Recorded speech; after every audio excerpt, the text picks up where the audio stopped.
Shri Thank you Hanuman very much, Beniwal जी।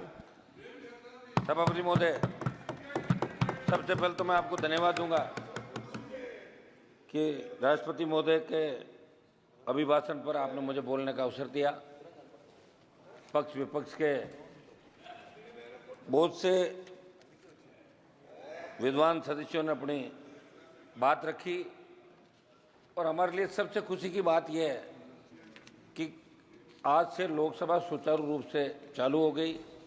देश की जनता जब पार्लियामेंट चलती है तो देश का नौजवान, किसान, तमाम वर्ग ये उम्मीद करता है कि लोकसभा चलेगी और हमारे मुद्दे वहाँ उठाए जाएंगे, सरकार का ध्यान आकर्षित करेंगे और उनका समाधान होगा। सभापति महोदय, राष्ट्रपति का अभिभाषण जो हमने देखा, स्कूली बच्चों को जिस तरह कहानी सुनाया करते थे, इसमें मुझे कोई विजन नज़र नहीं आ रहा है।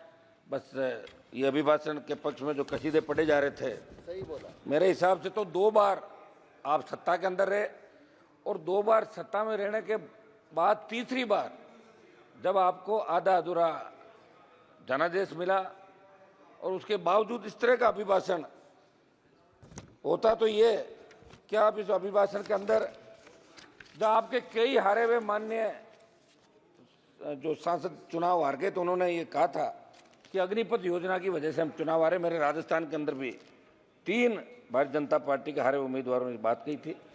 समझ महोदय, अग्निपथ जो इस अग्निपथ योजना, सुनो मेरी, आप पहले कृषि मंत्री जी पता करो पूरा। अग्निपथ योजना और अग्निवीर उसके अंदर जाते हैं, उनको कहते हैं। तो अग्निपथ जो योजना है ये लेके आए और उसका विरोध हमने पहले दिन से किया। All party meeting, Lok Sabha Jodhpur में 2 लाख जवानों की रैली करी और देश का नौजवान कहीं न कहीं ये महसूस कर रहा है कि सेना के अंदर जो सम्मान पहले मिलता था, हमारे गांव के गांव जब सेना के अंदर कोई जाता तो गांव के अंदर बड़ा धूम धड़ाके स्वागत होता। मेरा बेटा सेना के अंदर गया। हम पंजाब से, हमारे सामने बैठे हैं मंत्री जी, बिट्टू जी, ये लोग यहाँ बैठे हैं। तो ये चूरू वाले MP साहब, सेना के अंदर जाने का मतलब रोजगार के लिए नहीं, वो गौरवान्वित महसूस करता है कि मैं सेना के अंदर गया। और उसका पिताजी गांव की चौपाल में कहते हैं मेरा बेटा सेना के अंदर गया। ये बड़ी बड़ी सादत 62, 65, 71 कारगिल की लड़ाइयों के अंदर हमारे नौजवानों ने दी। हरियाणा, पंजाब, उत्तर प्रदेश, राजस्थान और जितने अलग अलग रेजिमेंट जो हमारी बनी सेना के अंदर, वो रेजिमेंट का एक अलग नारा होता है और वो रेजिमेंट किस तरह लड़ाई लड़ती है। लेकिन इस अग्निवीर जो योजना, अग्निपथ योजना के अंदर अग्निवीर जो भर्ती किए और जिस तरह अग्निवीर को शहीद का दर्जा नहीं दिया जाता, अग्निवीर अगर लड़ते हुए शहीद हो जाता तो उसको शहीद सरकार नहीं मानती। जैसा रक्षा मंत्री जी कहते कि 1 करोड़ रुपए दे रहे हैं, तो 1 करोड़ रुपये कोई मायने नहीं रखता साहब। लोग वहाँ लड़ने के लिए 20,000 फीट ऊंची पहाड़ियों पर जाते हैं। हमारी सेना जो वर्ल्ड के अंदर सबसे मजबूत थल सेना के रूप में इंडियन सेना को माना गया। तो मेरी ये मांग रहेगी कि इस अग्निपथ जो योजना अग्निवीर है, इसको खत्म करके पूर्व की भांति सेना भर्ती रैलियां इस देश के अंदर कराई जाए, जिससे सेना का सम्मान लौटे और किसान के बेटे सेना के अंदर जाना चाहे। हमारे यहाँ सेना भर्ती रैलियां में लोग गए ही नहीं। अग्निवीर वाली के अंदर लोगों ने बहिष्कार कर दिया, इनके चूरू के अंदर बहिष्कार कर दिया, सीकर के अंदर कर दिया, हरियाणा के अंदर कर दिया। ये आपके आर्मी के हमारे बेटे MP साहब। तो हम चाहते हैं कि भारत का सम्मान कैसे बढ़े। हो सकता है चूक हो गई आप लोगों से, किसान आंदोलन में भी चूक हो गई थी, आप माने नहीं। 700 किसानों ने शहादत दी, उसके बाद आपने बिल वापस लिए, ये भी बड़ी चूक है। और अगर आप चाहते हो कि हरियाणा आपके हाथ से नहीं जाए, महाराष्ट्र आपके हाथ से नहीं, समय जाके समझ जाओ। अब की बार 237 पे आए, अब की बार 130-35 पे आ जाओगे जब 5 साल चुनाव होगा। धीरे धीरे घट रहे हो। 400 पार का नारा दिया था, नहीं पहुंच पाए।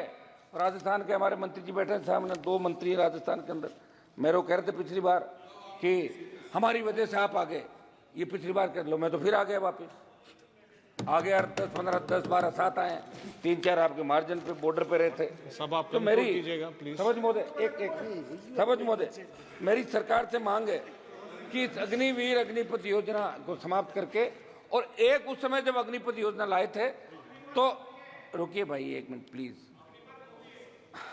मूवी अलग है, इस योजना का नाम पढ़ ले, आप सुनो, पहले पढ़ाई करो, तैयारी करो। सिवाय मोदी जी के नारे लगाने के कुछ नहीं करते आप लोग। मोदी जी ही करते, पढ़ा करो। तो ये मेरा समझ होते। एक उस समय क्या हुआ था कि जब ये योजना आई, उस समय आप कंक्लूड एक मिनट साहब, पूर्व साहब, आप में conclude सेना कीजिए। भर्ती जो रैलियां होती थी उसमें हमारे बच्चों ने जो फिजिकल थल सेना आपकी, रुकिए साहब क्यों बोल रहे हैं आप, थल सेना, वायुसेना और आपकी नेवी, इन तीनों के अंदर फिजिकल हो गया और बच्चों को ज्वाइनिंग लेटर दे दिए, उनकी भी भर्ती नहीं कर रहे हो, उनकी भर्ती की जाए।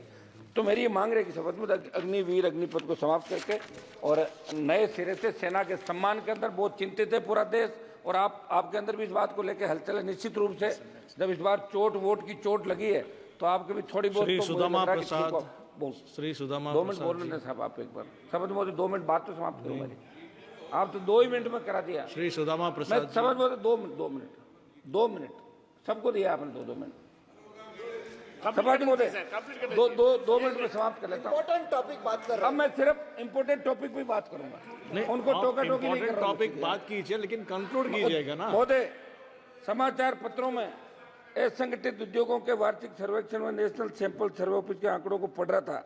विगत 7 सालों में 18 लाख उद्योग बंद हो गए, 54 लाख लोगों को नौकरी खोनी पड़ी। नोटबंदी, जीएसटी से कोरोना महामारी इसका कारण, प्रमुख कारण है, लेकिन अभी बात में इस बात का कोई जिक्र नहीं। समझ महोदय, युवा आत्महत्या कर रहा है और नशे की बढ़ती प्रवृत्ति देश के लिए चिंता का विषय। सिंथेटिक नशा पंजाब, हरियाणा, राजस्थान, एमडीएमए, एलएसडी, इस पे कैसे रोकथाम हो, ये हम सब के लिए चिंता का विषय, सबको इस पे विचार करना चाहिए।